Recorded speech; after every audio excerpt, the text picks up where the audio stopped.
గడిచిన ఈ 4.5 సంవత్సరాల్లో జగన్ గారి ప్రభుత్వ పరిపాలన విధానం ఏ విధంగా ఉందంటారు?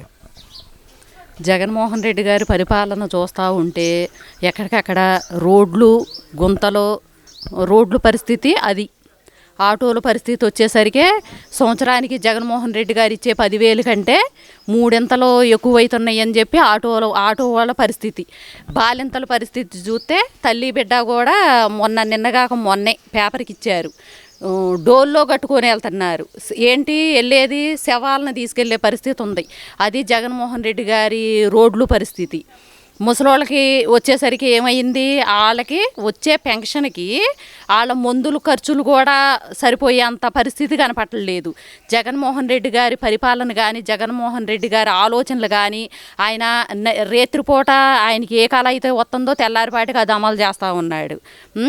తల్లికి చెల్లికి న్యాయం చేయలేని అటువంటి జగన్మోహన్ రెడ్డి రేపొద్దున భవిష్యత్తులో ఏ ఒక్క మహిళకు కానీ, ఏ ఒక్క పౌరుడు కానీ, రాష్ట్ర ప్రజలకు కానీ ఎటువంటి కూడా ఆయన మంచి చేయలేడని మేము భావిస్తున్నాం. జగన్మోహన్ రెడ్డి గారు మాట్లాడుతూ రాబోయే ఎన్నికల్లో కుటుంబాలను చీల్చి ఓట్లకి వెళ్తారు అని చెప్పారు. అది ఎవరి గురించి అంటారు, ఎందు గురించి చెప్పారు? అసలు అర్థంలాగా కనపడుతూనే ఉందిగా. ఇంట్లో వాళ్ళ చెల్లే వెళ్ళిపోయింది, ఇంట్లో వాళ్ళ చెల్లే వెళ్ళిపోయింది, ఆకడాలు కనపడుతున్నాయి.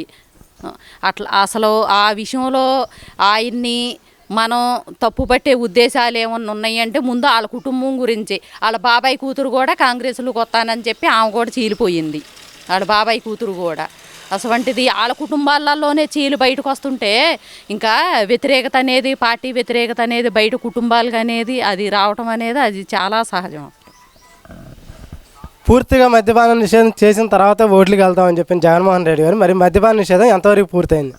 రేపొద్దున జగన్మోహన్ రెడ్డి గారు ఆయన ఎంపీలతో కానీ ఎమ్మెల్యేలతోటి కానీ వెళ్ళి బయటికి వెళ్ళి ఒక్క ఓటైనా అడగాలనుకుంటే ఆయన బీరు బాటిల్ ఒక చేత్తో పట్టుకొని ఒక చేత్తో కత్తి కొడవలు పట్టుకొని వెళ్తే మటుకి ఆడవాళ్ళల్లో వెళ్ళే ఇది ఆయనకు ఉంటుంది. ఇంకా అది నేను చేసినంత అభివృద్ధి రాష్ట్రంలో ఎవరి వల్ల కాలేదు కాబట్టి మళ్ళీ నాకే అవకాశం ఇవ్వాలి జగన్మోహన్ రెడ్డి గారి వ్యాఖ్యలు ఎంతవరకు మీరు అవకాశం ఇస్తారు?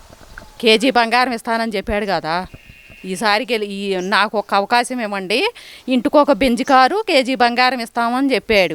కేజీ బంగారం ఇస్తామన్నప్పుడు మహిళలు కూడా ఏం చేస్తారు, బెంజ్ కారు కోసం కేజీ బంగారం కోసం ఏమో ఆటోమేటిక్గా ఓట్లు ఎత్తారేమో, అది అనేది ఆయన కళ, ఆయన భ్రమ.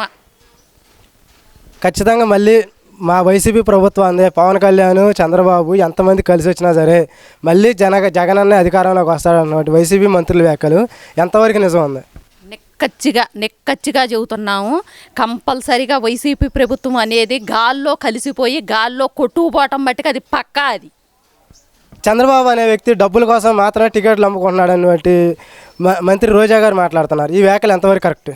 అసలు జబర్దస్త్ రోజా అసలు ఆ జబర్దస్తికి ఆమె ఆ ప్రోగ్రాములకి ఆ సినిమాలకి అర్హురాలు కానీ, ఆమె రాజకీయానికి కానీ, ఆమె ఎంపీ స్థానానికి కానీ ఎటువంటి అర్హురాలు కాదు.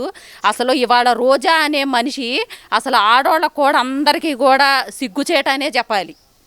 అది వాలంటీర్ వ్యవస్థ ద్వారా జగనన్న సంక్షేమ పథకాలు ప్రతి ఇంటికి చేరాయి అని చెప్పేసి మాట్లాడుతున్నటువంటి జగన్మోహన్ రెడ్డి గారి వ్యాఖ్యలు ఇందులో ఎంత నిజం ఉంది? వారంటీ అసలు పెట్టుకుంది జగన్మోహన్ రెడ్డి ఆయనకు అనుకూలమైన పనులు కదా వారంటీని పెట్టుకుంది. ఆయన వినియోగించుకున్నటువంటి వారంటీ ఆయన ప్రభుత్వానికి ఆయన ఒక్కనికే చేస్తున్నారు. ఎటు తిరిగి కూడా జనసేన నాయకులకు కానీ, టీడీపీ వాళ్ళకి కానీ, అసలు ఈ ప్రభుత్వానికి కానీ వారంటీలు అనేవాళ్ళు ఏ ఒక్కళ్ళకు కూడా పెట్టుకోవట్లేదు. అసలు వారంటీ వ్యవస్థ అనేదే అది కరెక్ట్ కాదని మా ఉద్దేశం. అది అంగన్వాడీ మహిళలు ఒక రాజకీయ పార్టీ ముసుగులో ఉండి ధర్నాలు చేస్తున్నారు కాబట్టి అలాంటి మోసపు పార్టీలు నమ్మొద్దని చెప్పేసి సజ్జల రామకృష్ణారెడ్డి గారు మాట్లాడుతున్నారు. ఈ వ్యాఖ్యలు ఎంతవరకు నిజం?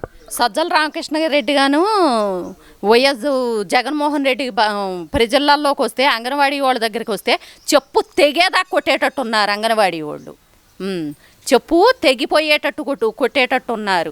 అంగన్వాడీ వ్యవస్థ కానీ, ఆశా వర్కర్లు కానీ, కార్మికులు కానీ వీళ్ళందరూ కరోనా టైం జగన్మోహన్ రెడ్డి గారు వచ్చినప్పుడు కరోనా వచ్చినప్పుడు ఆశా వర్కర్లు కానీ, అంగన్వాడీలు వాళ్ళు కానీ ఈ టాబ్లెట్లు ఇవ్వటం అనేది, ఇండిషన్ చేయటం అనేది వాళ్ళు ప్రజలకు చాలా సేవ చేశారు.